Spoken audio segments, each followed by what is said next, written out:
Okay, so we are down to the last aspect of the GRC, which is compliance. So here we have the definition of compliance, which says that the organization is ensuring that it is adhering to all applicable laws, regulations, and industry standards. Now, a lot of times when it comes to your own security policies, you will also consider getting your policies from best practices. So now if you turn that best practice into a policy, then you will also have to comply with that. So that is also one part of your job that you're going to do, making sure that the relevant stakeholders are actually complying with your own security policies. So again, when we say we are compliant with applicable laws, regulations, and industry standards, those are actually the mandates that you really have to comply with. So they are external factors, external mandates. You can't do anything about it. All you got to do is just comply with those. Otherwise, your reputation will be at stake. So let's say HIPAA law. Now, HIPAA is also a framework, a security framework, but it is also a law. It has the requirements that you have to adhere to. And when you say that you are actually complying with all those requirements, and you can say that you are a HIPAA compliant, and which is good because now you're a company with a good reputation actually following the HIPAA law and complying with the HIPAA requirements, and that could mean that your organization is really doing its best to secure and protect protected health information. And so, you can actually have a good reputation from that.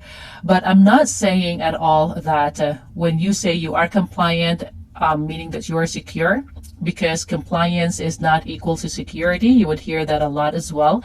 But if you are not compliant with any of the laws or any of the regulations when it comes to cybersecurity, then that will really show that your company is not secure at all. Again, compliance is not equal security, but not complying with that means that you are not doing your best to actually be secure. So yeah, I hope that you will keep that in mind. So here we have reasons why we need to focus on compliance. Now we have business complexity. We now have third-party vendors. We're now worrying about supply chains. We are now worrying about all the other aspects and components that our third party would have, like fourth party, fifth party, nth party.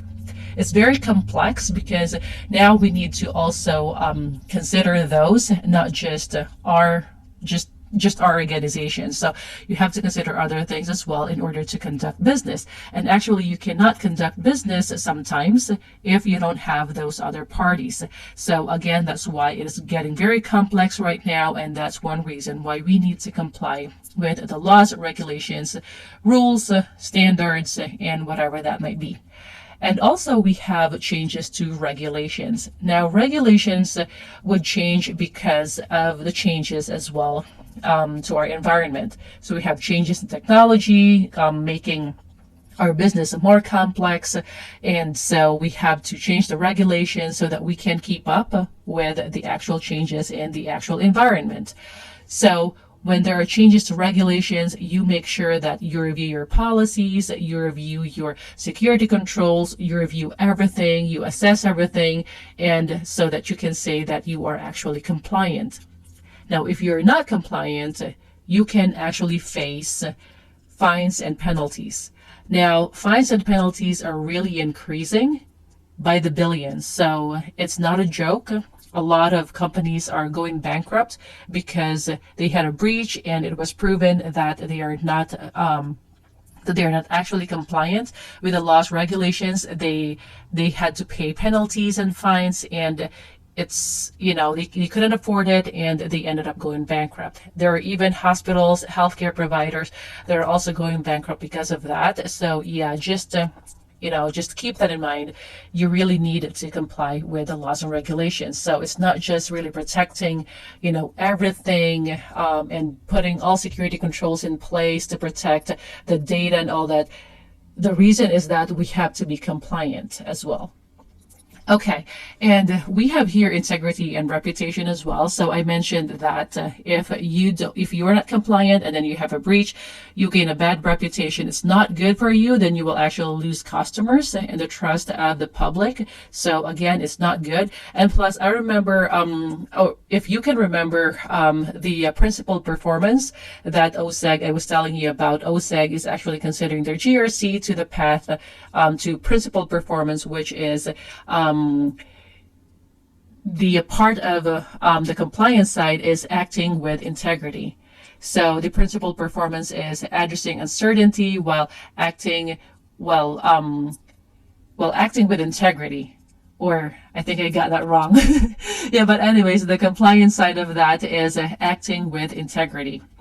So you're actually saying that, okay, we have all the regulations, we know them, and they are applicable to us. And so we will do our best to comply with that. And even with our internal promises to our customers, because you are acting with integrity. You want to make sure that you have that good reputation. And in order to do that, you've got to maintain your good integrity as well.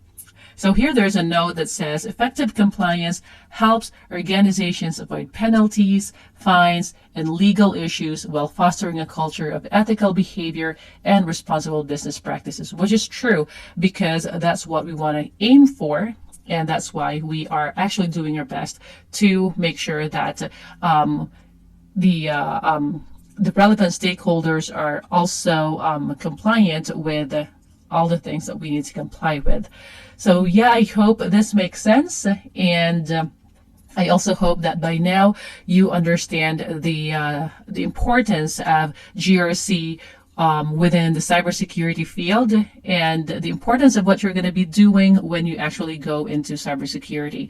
So again, when you say cybersecurity or you hear that word, it's not just really, like blocking the attackers from doing something. It's not just about coding. It's not just about putting all the scripts on there, reviewing the logs and, things like that. A lot of times you will really hear the power of compliance and also the governance and risk management, because that is what business is all about. Otherwise, there will be no professionals that will actually block all those attackers and reviewing all the logs and all that if there's no business to protect anymore, because the business would go bankrupt. So yeah, GRC is very important, and you will also do an important task when you break into cybersecurity, even though you are not a technical person. So I hope that encourages you, and I will see you in the next lesson.